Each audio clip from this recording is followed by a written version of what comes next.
ધંધુકામાં ક્ષત્રિય સમાજનું મહાસંમેલન છે તે પૂર્ણ થયું છે। આપણી સાથે જોડાઈ ચૂક્યા છે મહિપાલસિંહ મકરાણા, જેમની ગઈકાલે પોલીસ દ્વારા અટકાયત પણ કરવામાં આવી थी। सीधी તેમની સાથે વાતચીત કરીશું।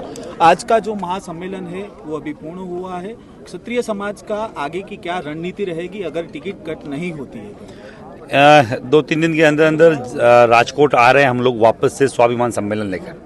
बात स्वाभिमान की है, बात हमारी इज्जत आबरू की, बात हमारे महिलाओं के चरित्र के ऊपर दाग की है। और वो राजपूत ही क्या या वो इंसान ही क्या जो अपने बहन बेटी के ऊपर कोई चरित्र पर टिप्पणी करे और उसकी आवाज भी नहीं उठा पाए। आज आपने एक स्लोगन भी दिया था कि भाजपा तेरी वैर नहीं, जो राजस्थान में भी लगा था, पर जो टिकट है वो तो भाजपा चाहे तो कटवा सकती है, तो क्यों वैर नहीं है? क्योंकि हम लोग वो क्या बोलते हैं उसकी हद तक भाजपा के गुलाम है। राजपूत गुलामी की हद से ज्यादा भाजपा का गुलाम है, उसमें मैं भी शामिल हूं। तो वो गुलामी की बेड़ियां जब तक नहीं टूटेगी, जब तक ये पूरा नारा स्लोगन दे नहीं पाऊंगा।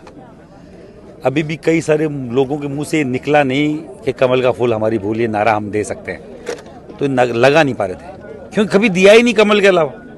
भाजपा वो चीज को जानती है, भाजपा को समझ में आ गया है कहाँ जाएंगे, हमारे बंधुआ गुलाम है।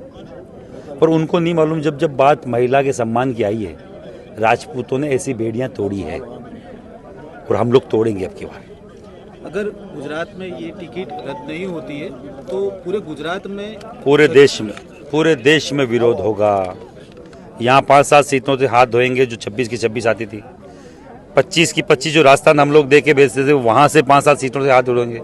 29 जो एमपी की सीट है वहाँ से 8-10 सीटों से हाथ धोएंगे।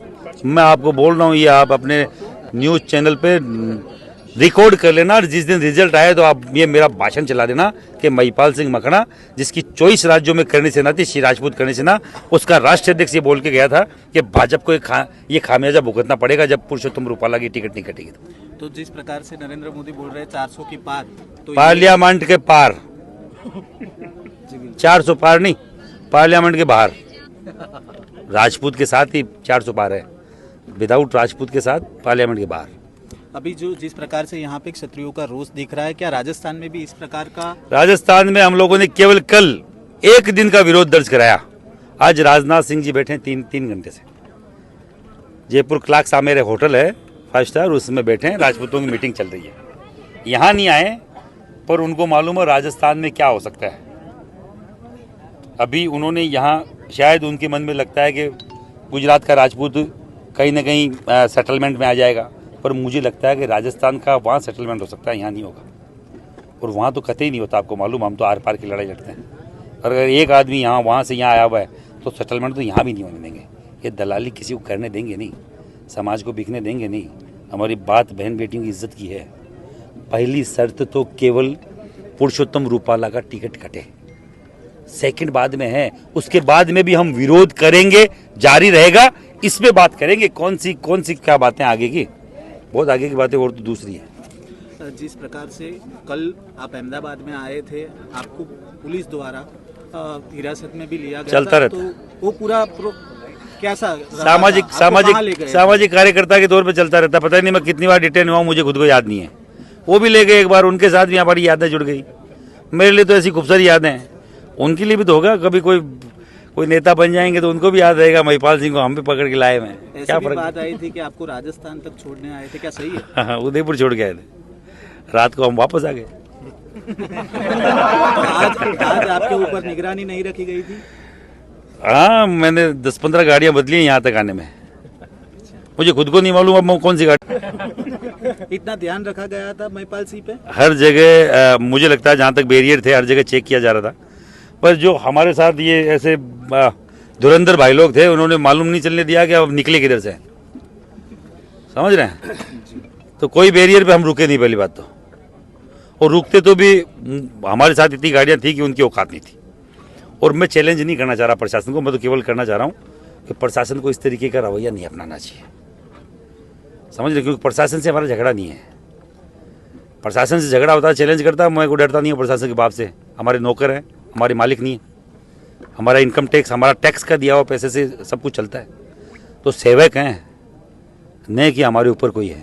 क्योंकि कल आपका राजकोट में कार्यक्रम भी था जो हो नहीं सका, आपकी वो सब नाटक इसीलिए था। राजकोट के इसी वजह से क्यों आप राजकोट नहीं जाए? इसी बस वजह बस से बस बस राजकोट नहीं जाए, राजकोट के बाद फिर आज यहाँ ये क्या धुंधाड़ा है, धंधों का है, वहाँ नहीं आ पाए, और फिर यहाँ से आज जो अल्टीमेटम दिया वो नहीं दे पाए। तो अल्टीमेटम तो दे दिया गया है, अब तुम वापस पकड़ के ले जाओ, 3 दिन बाद छोड़ देना, मतलब फिर राजकोट में मिलूंगा आपको, चाहे प्लेन से आना पड़े चाहे चार्टर लाना पड़े। तो जिस प्रकार से आपने आह्वान किया है राजकोट का, वहां तक आपको पहुंचने देंगे सरकार? जिस प्रकार से उनका रवैया सरकार के बाप की औकात नहीं अब रोक ले हमको, समझ रहे? महिपाल सिंह को 2018 में 17 में पकड़ा था राजस्थान में, 3 स्टेट की सरकार चली गई थी। अब की बार अगर इन्होंने पकड़ा MP चुनाव में, सांसद चुनाव में, तो दिल्ली के तक थल जाएंगे। बिल्ली बच्ची कोई बकरी का बच्चा नहीं है महिपाल सिंह जो पकड़ लेगा कोई। ये महिपाल सिंह की चिमकी है? चिमकी नहीं है, हमारा ये हमारे समाज की ताकत है, ये हमारे समाज की ताकत है जो इन्होंने मुझे दी। જે પ્રકારે તમે સાંભળ્યું કે મહિપાલસિંહે જણાવ્યું કે આગળની જે રણનીતિ હતી તે પણ તેમણે જણાવી, અને આગળ રાજકોટમાં પણ આ પ્રકારનું મહાસંમેલન થવાનું છે, અને જો આ ટિકિટ રદ નહીં થાય તો આની અસર દિલ્હી સુધી જોવા મળશે, તે પ્રકારની પણ ચીમકી ઉચ્ચારવામાં આવી છે. કેમેરામેન યશપાલ સિંહ સાથે જયંત દાફડા, ધંધુકા.